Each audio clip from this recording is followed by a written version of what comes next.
गौतम बुद्ध क्षत्रिय थे या खत्तिय? भारत में क्षत्रिय प्राचीन काल में लिखा जाता था या नहीं लिखा जाता था? या कब से क्षत्रिय शब्द का प्रयोग होना शुरू हुआ? बुद्ध एक्चुअल में क्या थे? क्षत्रिय थे या खत्तिय? आज क्षत्रिय बताने की होड़ में लोग बुद्ध को भी क्षत्रिय बताकर ख्याली पुलाव पका रहे हैं। खासकर फैलाई गई झूठी किताबों और झूठी अफवाहों पर चलने वाले जो गौतम बुद्ध को भी क्षत्रिय बनाने की होड़ में लगे हैं, जबकि सच्चाई यह है कि बुद्ध ही नहीं, सम्राट अशोक ही नहीं, इतिहास में किसी भी राजा ने खुद को क्षत्रिय नहीं कहा, बल्कि वो खत्तिय थे। एक भी अभिलेखीय प्रमाण, एक भी लिखित प्रमाण, एक भी साक्ष्य ऐसा नहीं है जो उस समय क्षत्रियों के होने का प्रमाण देता हो या यह कहता हो कि वह राजा क्षत्रिय थे या बुद्ध क्षत्रिय थे। यह कोरी अफवाह है, और अगर किसी के पास एक सिंगल भी प्रमाण होगा तो कमेंट बॉक्स में जरूर लिखिएगा। पुरातत्व प्रमाण चीख चीख कर कह रहे हैं कि बुद्ध के पिता खेतों में हल चलाते थे।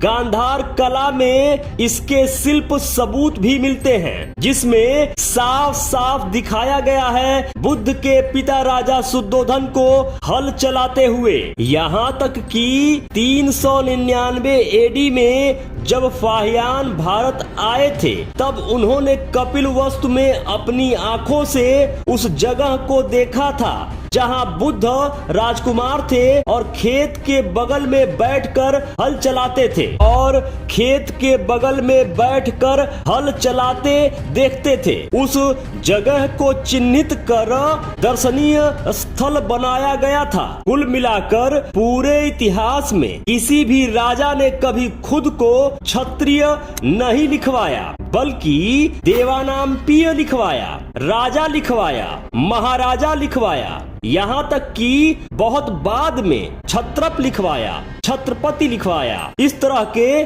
शब्द मुस्लिम आक्रमण के समय तक आए हैं, लेकिन क्षत्रिय किसी ने भी प्राचीन इतिहास में खुद के लिए या अपने लोगों के लिए नहीं कहा। मुगलों ने जब भारत पर आक्रमण किया, उससे पहले आप एक भी सिंगल एविडेंस नहीं दे सकते हैं प्राचीन काल में कि किसी भी शिलालेख पे क्षत्रिय लिखा हो या क्षत्रिय शब्द किसी भी ऐतिहासिक पुरावशेषों पर मिला हो। आज तक एक सिंगल एविडेंस नहीं मिला है। सम्राट अशोक ने इतने शिलालेख लिखवाए, लेकिन कहीं भी खुद को क्षत्रिय नहीं लिखवाया। बुद्ध के लिए कहीं भी क्षत्रिय नहीं लिखवाए। हाँ, उसी से उलट खुद को खत्तिय कहते थे। खत्तिय यानी खेती करने वाले लोग, यानी खेतीहर लोग। प्राचीन काल में जो भी लोग खेती करते थे उन्हें खत्तिय कहा जाता था। यह भी जानना जरूरी है, जबकि उस समय में ना वर्ण व्यवस्था थी। उस समय प्राचीन काल में सभी के सभी समण थे, जिनको बौद्ध कहा जाता है। समण परंपरा ही पूरे भारतवर्ष में फैली हुई थी। यह वर्ण व्यवस्था तो बहुत बाद में बनाई गई, जब मुस्लिम आक्रांताओं ने भारत पर आक्रमण किया और वह शासन करने लगे। उस समय वर्ण व्यवस्था बनाई गई और उसी समय जातियों का निर्माण किया। तो जब बुद्ध के समय क्षत्रिय नामक कोई वर्ण व्यवस्था नहीं थी, जब बुद्ध के समय कोई जाति व्यवस्था नहीं थी, तो बुद्ध क्षत्रिय कैसे हो सकते हैं? बुद्ध खत्तिय थे।